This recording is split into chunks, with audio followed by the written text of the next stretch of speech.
सर्वसामान्यांच्या हक्काचा आवाज जागर जनस्थान। धुळे जिल्ह्यात काल झालेल्या 137 मिलीमीटर मुसळधार पावसानंतर पांझरा नदीला मोठा पूर आलाय। नदीत सुमारे 47,000 क्युसेक पाण्याचा विसर्ग करण्यात आल्याने नदीकाठचे दोन्ही बाजूंचे रस्ते रात्री उशिरापर्यंत पाण्याखाली गेले। वाहतुकीवर परिणाम झाला असून प्रशासनाने नागरिकांना नदीकाठच्या परिसरात जाणे टाळण्याचे आवाहन केलंय।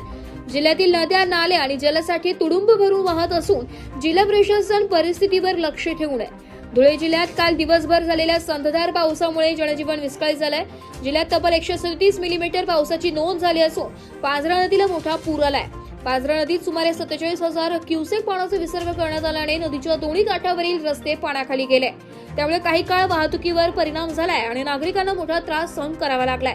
अतिवृष्टीमुळे जिल्ह्यातील नद्या, नाले आणि लहान मोठे जलसाठेही तुडुंब भरून वाहत आहे। प्रशासनाने नदीकाठच्या परिसरात न जाण्याचे तसेच कोणत्याही प्रकारची जोखीम न घेण्याचे आवाहन केलंय। परिस्थितीवर जिल्हा प्रशासनाचे बारकाईने लक्ष असून आवश्यक त्या ठिकाणी सतर्कतेच्या सूचना जारी करण्यात आल्या आहेत। जागर जनस्थानसाठी रूपक बिरारी, धुळे।